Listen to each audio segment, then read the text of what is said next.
Hello, imaginary friends, and welcome to another special episode. We have a great guest, Cindy. She's back. Guess who's back? Guess who's back? Guess who's back? And she is going to look at a query letter that I wrote for one of my books that I wrote last year, and she's going to give me some thoughts on it. But before we get into that, make sure that you like, share, subscribe, and give some comments. Give me a comment on like how good or how bad. Like, is this a book that you would want to read someday? To get started on this, we're going to have Daniel read the whole query so that you guys have an idea of what it is. Then Cindy's going to give her thoughts. So, Daniel, without further ado, please take it away. Okay, so you can read it in my voice. I see. I have to work hard not to do an impression of you. Do an impression of me. I would love it. That would be hilarious. You should do it. I don't even know what I would do. Just very, very high energy. I think I would just be happier. Yeah. Yes. Which is funny because the conversation that we were having earlier of the books that I read and what I watch is all darkness. Hello, darkness, my old friend. Because you can afford it. I guess so. That's what I think. Yes, I can. That's it. That's probably what it is. All right, so Daniel, whatever you want to do, go ahead, take it away. Dear Cindy, if you had the power to alter history, would you use it? Even if it meant sacrificing a life. This question drives The Choice, a young adult fantasy complete at 40,000 words. I'm excited to share The Choice with you because, as you say, stories are essential to life, and this story poses serious questions in the pursuit of truth, and hopefully it's something you haven't seen before. When a dying king sends his loyal knight Gideon to find his only heir, a secret son, Gideon expects a simple mission. Instead, he discovers the secret heir is feared by all who know him. He's a cruel child who revels in his power over others. This is every parent's nightmare. I will never turn against our son. He's not my son. Unless you're also like that, I guess. Right. Joined by a priest whose faith in prophecy and those of the spiritual nature conflicts with Gideon's sense of duty, the pair must navigate rival soldiers and their own growing mistrust as they race to reunite father and son before the king's final breath. While traveling to the king, the priest foresees two futures, one in which the boy meets his father and becomes a just ruler, and another in which he grows into a tyrant, should the king die before they arrive. When the prophecy's darker path seemingly begins to unfold and news of the king's apparent death reaches them, Gideon must decide whether to fulfill his oath or defy it, to save the realm from the monster he was sent to crown. The Choice combines the moral tension of A Forgery of Fate by Elizabeth Lim, the struggle of choosing mercy over vengeance in Air by Sabah Tahir, and the political intrigue and messy morals of Game of Thrones, exploring questions of duty, destiny, and the cost of doing what is right. I'm the creative director of a marketing firm where I write and direct... Sorry. No, it's okay. It's just so weird saying that because it's you and it's not me. And okay. I felt like so false inside me saying this. I'm a character, and the character is you. Thank you. Yes. Continuing. You are the Muppet of me. Or I'm the Muppet of your human.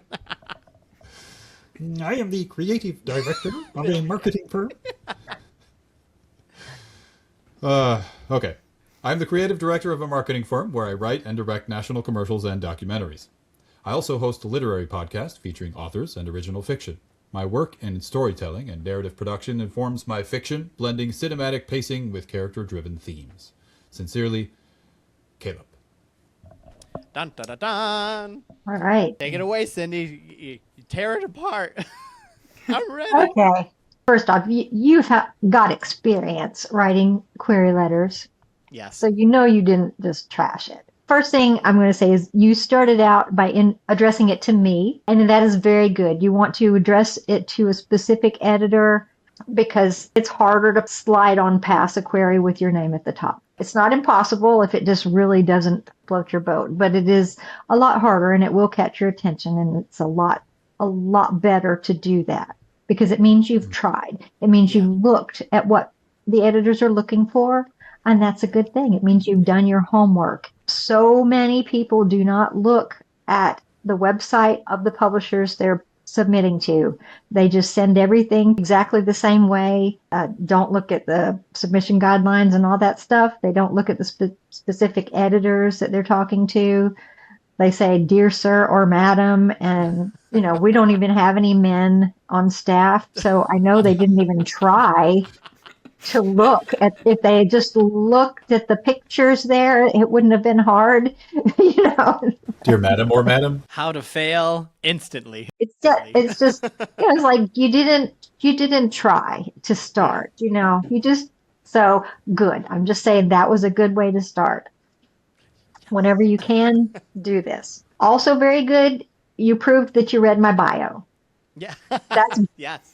That's a bonus. Very few people make a comment in their query that tells me they did that, and it impresses me. It honestly impresses me because it means they worked at it. So when somebody does something like that, I know it doesn't give you like preferential treatment, but does it give you like motivation to read more into the query letter? Yeah, I mean, yeah, I'm going to give it more time because I believe that this person works a little harder and is probably somebody who will be a little bit better to work with than somebody who throws away the details. You know, somebody who thinks it's not worth their time to look up the submission guidelines and to look up the things that we prefer and who we are is not going to be as good a client to work with as somebody who wants to know who we are before they work with us. Because it's a two-way street. It's a relationship with a publishing house. You know, I've worked with authors and they seem to be under the impression that they don't have to have any kind of relationship. It's really hard to have an ongoing process for a year with somebody who is non-reactionary to anything. Like, no, it's like we're selling, reams of paper back and forth. It's like, it's really a lot more personal than that. And I really could use a little bit more interaction than this because it's harder than that, so it does mean something to me. So anyway, at the end of your first paragraph, you said, and hopefully it's something you haven't seen before. And I'm going to comment on the word hopefully because it's a good word. Okay, no, good. It's a good word. Okay. Because this tells me you hope, but you're not saying, I know for certain you've never seen this before. And there's not much that hasn't been written somewhere, somehow. There's plenty I haven't seen before, but hopefully is a good word. It's optimistic, it's confident, but it isn't arrogant. I love it. It's perfect. Overall, your introductory paragraph was good. It's provocative, not overwhelming, and it's a great introductory paragraph for a query. I put a few copy edit notes. These are so minor that again, you can try rereading it later with these. It's not going to make a big difference. If you really need to do a bold, I would keep the first one. I wouldn't do any more. The title of your book needs to be in italics. The italics sets it aside enough. It's not going to be rejected for something like that. That's just a cleaner look. Again, these are copy editing notes, and I would never reject a query for anything like this. On your first sentence, my preference would be instead of saying when a dying king, I would just say a dying king, because I like in a query for things to be clean and straightforward, not too long and drawn out. That you don't need to have any complex sentences in a query. They need to be short, clear, straightforward, and so that I know exactly what you're getting to, because obviously you don't have a lot of time in a query. Yeah. You've got not much time, not many words, so clean and straightforward. It's not a requirement, but I prefer all caps the first time on your character names. Just the first time. But not bold, just all caps. Not bold, just all caps the first time. So Gideon, all caps. I will send this to you and you can look at a couple of things. I put heir to the throne. I would say you have discovers the secret heir. You might consider putting a name in there. You might. If there's a reason you don't want to put the name there, that's okay. But you might put the name in because the secret heir is important too. You say, joined by a priest whose faith in prophecy and those of the spiritual nature conflicts with Gideon's sense of duty. I really would recommend just taking out that phrase in prophecy and those of the spiritual nature, because it's just a little much. Because you will, if you write a synopsis, you can clarify all of that stuff, but this is just your query. If you just shorten that to conflicts with Gideon's sense of duty, that's pretty clear, and it's enough for a query. I got to tell you, that is the hardest thing for me. Because I'm like, oh my gosh, the prophecy is so important, like all that. But even you just saying, yeah, if you just cut it down to where the priest's faith contradicts with him, it's like, oh yeah, well that obvious, duh. Like that makes so much sense, and it's so hard for me to see. I have such a blind spot for that. That's not just you. I mean, that's just Yeah. everybody. We all have blank spots about what we write. You Yeah. know. I'm actually glad that you mentioned that spot because I was kind of getting lost right at that spot. Okay. And as I was reading, and I was like, I'm not sure what I just read, but I'm going to keep going for the sake of flow. Yeah. Not that I didn't interrupt for other reasons, but Okay. for the record, the spot that great. Cindy just mentioned, I actually kind of got mentally lost for a moment. Okay.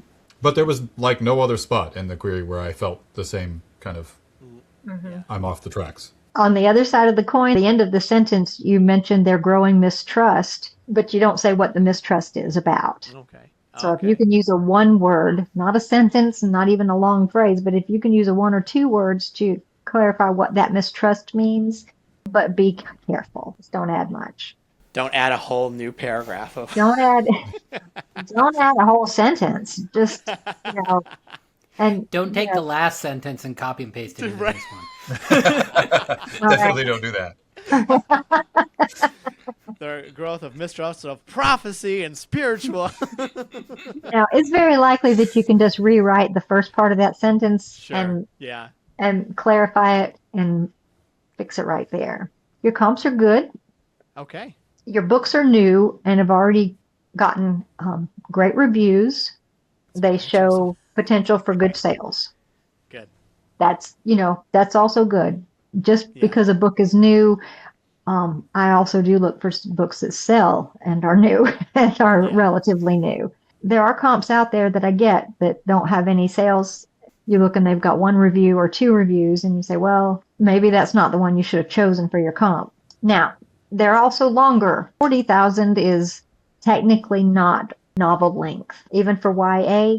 So you need to keep that in mind. And, especially your comps. Your comps were kind of long for YA Yeah. on the high length. But 50,000 is really the bottom line for novel length, even for YA. But 40 is a little bit low. And it's okay if you want to call it a novella, but just understand that that's probably what a publisher will consider it at that length. Okay. Literary Wanderlust accepts 60 to 100,000 because we don't do novellas. That's just something to keep in mind when you're querying, because some publishers will and some publishers won't, and it doesn't mean you won't find somebody, because there are plenty of options out there. Yeah. And 40 is going to be a good length for a lot of readers, and I don't think it limits you, but just something to bear in mind. Reference to Game of Thrones, I thought was a good visual. It's like a little mood board, Yeah. by throwing up Game of Thrones, because you already Yeah. gave your good book comps, and that's okay. And so you threw up Game of Thrones there for another comp, and that's great. I liked your bio. It was just perfect for a query. Short and sweet, but just perfect for a query. Now, if you have a longer bio that's requested, you might put a few more personal details. It can be your family, it can be your education, it can be a hobby, something not writing related, anything like that. I like to know a little bit about the person from their bio that's not about their writing. I mean, I think it's good, but I love to hear quirky little things too. Some people say something about their cat, and I like it because I know something about their cat. I'm not particular when I read bios, but I want somebody to say, I will be a real person with you. Yeah. I'm not going to pretend to be this person on paper with no personality. There are going to be some long edits and some uncomfortable conversations and some great conversations. And it's just going to be, like Jenny said, when you had your interview with her, it just took so long. Yeah. She's not the only one who feels that way. Editors feel that way too. Editors get to the end of it and, we're thinking, oh, it's taking so long, and it's both, so that is how it works. I was going to say, and you'd rather go down that long road with somebody who has a personality, who will be real with you, who will be a person, personable with you, than somebody who's just a wooden board. Yeah. Yeah. And that's really all I've got. I think you wrote a really good query letter. I don't ever recommend that anybody gets a lot of editing for their query letters. A little is fine, but I've gotten some queries that were so clean and so professional. I thought, you didn't write that, Okay. If you put too much editing work, you hire an editor to rewrite and help you rewrite your query and your submission so many times that it's no longer a reflection of you and it's not sure, real. I really want it to be the writer reflected there. Or if somebody uses AI, then it doesn't reflect them either.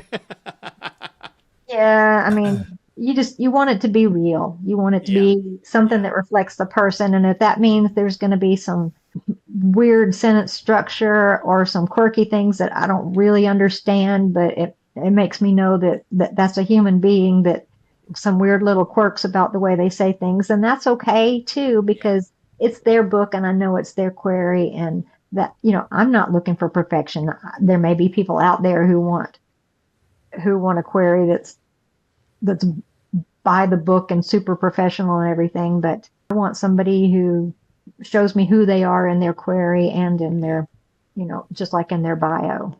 Yeah. Same goes for first 3 chapters. Okay. I've been burned, Sure, yeah. Don't get so much work done on your first 3 chapters that your editor can't recognize the 4th chapter. Golly. Okay, Because I never even thought about that. I have, and sometimes it's not outside help. Sometimes it's just they put everything into the first 3 chapters, and it's almost like, I request a submission because it sounds great. Like, oh, this is a great start. Let me read the rest of this book, and the 4th chapter is like their first draft or maybe second draft, and I'm like, whoa, what just happened? This is not what I was expecting, because the first 3 have been worked over so many times. They're, nearly flawless, and it's a shock. So we don't need that either. So when I research doing queries, one of the big things that they talk about is like, make sure your first 3 chapters or first 50 pages or whatever it is, make sure that they are the best, they are the cleanest or whatever. That's actually a mistake, is what I'm hearing you say. Well, no, make it great, but just don't don't forget the rest of your book. Just you clean it up really well, but but make sure the whole book is done and really well finished, and then super polish your first 3 chapters. Yeah, but don't take your first draft, super polish your first 3 chapters, and then submit the whole thing. Anyway, I don't have a lot of bad things to say because you did a good job. This is a outlier, I'll say, because at least how I feel about this now, I feel incredible about it now because you've looked at it and you said it was good. So I have written so many other query letters where I'm like, this is bad. I don't even know if this is even going to work. I don't know if this makes sense to me anymore because I've read it so many times. So yeah, the struggle is real. The struggle with queries. Or are they is actually real. bad? Exactly. So I guess not. So you out there who are writing queries, maybe it's good. Just believe in yourself. I had written this one last year. So in 2025, I wrote it right in the beginning of the year because I had it in my head and I couldn't not write it. I was actually writing a different novel and I had to jump off of this one to write that one. And then I went back to it. And, it's actually longer than 40,000 words, and I have some extra scenes in it that I'm going to expand. So probably at the end of it, especially with your notes saying, if you push it up, it won't be a novella, it will be a novel. 50 to 60,000 words. I could see myself getting there with another pass or maybe 2 passes. I could bump it up and expand some scenes. And just don't expand it like the end of, like with Frodo going, everybody coming back to see Frodo, No, there won't be 10 endings. There Not is 10,000 words of that. There is a specific end. This story has to end at one spot, so that the ending is the ending. And it's very exciting. It was definitely a story that I love kings and knights and fantasy, but this is very light fantasy is what I would say. It's very, very light on the fantasy, but it's there. Obviously, there's prophecy and stuff, but Yeah. there's not like dragons. And I usually write about dragons and, magical, whatever. And there's none of that in this. It's very, very realistic in that sense. Like a Game of Thrones. For a majority of Game of Thrones, it's very light. Which has dragons. But it does have dragons, right? So if you don't watch the Daenerys scenes, and then that's what this feels like. So, but yeah, so that's awesome. I have so much confidence going into the second draft and into sending out this query. Thank you, Cindy. I really appreciate that. That's awesome. That is great. My pleasure. I want to echo it too. Thank you, Sandy, because honestly, this was very useful even for us, right, Timothy? Yeah, absolutely. And I hope it's useful for you. And if you're looking for an editor for anything, your query letter, your book, your Facebook post, Cindy is open to it. Not Facebook posts, but your books and whatever, anything literary. If you have some needs, Cindy is an editor, and she does freelance editing as well as editing for her publishing company. So reach out to her. All of her information is in the description. So if you're looking for an editor, look in the description. Cindy is awesome to work with. She's just fantastic, amazing person. So check her out. Check out Literary Wanderlust because they are putting out some great books. And if you're looking for a publisher, check them out. And yes, so thank you, Cindy. We really appreciate it. We love when you come by. So yeah. So, and if you're watching this, make sure that you leave a comment. Would you like to see Caleb's fake Game of Thrones without any fantasy in it? Let me know in the comments if you like that. Share this with some friends and some people who are looking to write, or if they're looking for an editor, share it with them. And make sure you come back next time. Peace. Hi. If you want to watch something, watch this, or maybe it's over here. I don't know where it's going to be, but it's going to be somewhere.